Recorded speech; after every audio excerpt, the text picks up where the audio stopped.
They laughed at his torn jeans, mocked his broken shoes, and told him he'd never make it.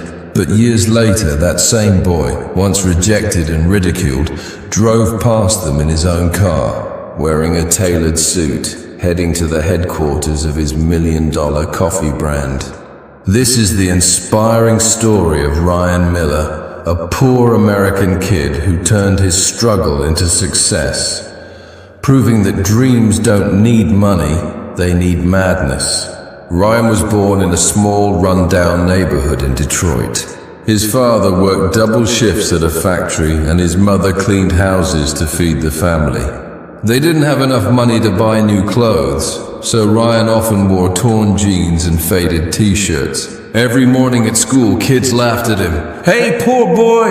Did your dog chew your clothes?" they teased. Ryan stayed silent. He didn't fight back. He just whispered to himself. One day they'll stop laughing, at night, when the lights in his home went off due to unpaid bills. He sat near the streetlight outside, doing homework with cold fingers and a hungry stomach. When Ryan turned 16, his father got sick and lost his job. Bills piled up, rent was due, and food became a luxury.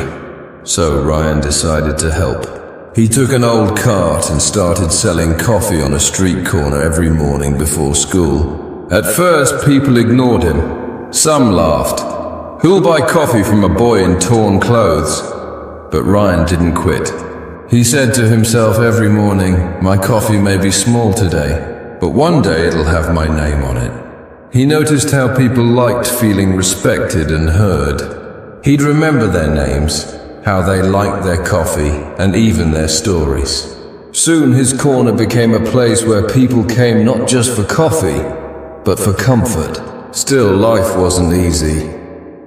There were days when snow covered his cart, when rain soaked his clothes, and when his hands froze as he poured coffee. He asked, "Kid, why are you out here in this weather?" Ryan replied, "Because dreams don't stop for the cold, sir." The man smiled. He was David Johnson, a local businessman who owned several restaurants. Impressed by Ryan's attitude, he offered him a job at one of his cafes. For the next few years, Ryan worked as a cleaner, then as a waiter, and finally as a barista. He watched, learned, and took notes. How the business ran, what customers liked, what mistakes to avoid. He painted it himself, set up 2 tables, borrowed a coffee machine, and hung a handmade signboard, "Ryan's Brew, coffee with heart." On the first day, only 3 people showed up. On the second day, just 1. But Ryan didn't lose hope. He smiled, served with warmth, and gave free cookies to kids. Within months, people started coming back. They loved the taste, and the love that came with it. Ryan's Brew became a local hit. In just 3 years, Ryan's Brew expanded to 15 branches across Michigan. He hired employees, many of whom were poor kids, just like he once was. When journalists asked him the secret to his success, Ryan said, "It's simple. I know what hunger feels like. I know what rejection feels like.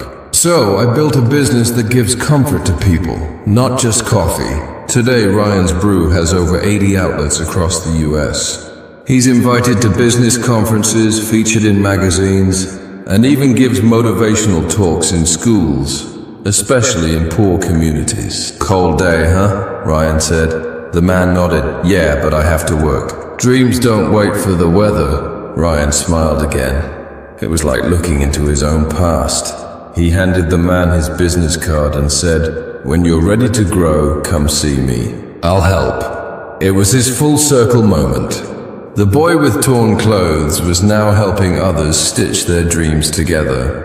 Moral of the story: your background doesn't decide your future, your mindset does. Success doesn't come from comfort, it comes from courage. Ryan proved that in a world full of excuses, effort still wins. They once laughed at his torn clothes, but now they wear suits he designed. From torn clothes to millionaire, this is what happens when you never give up.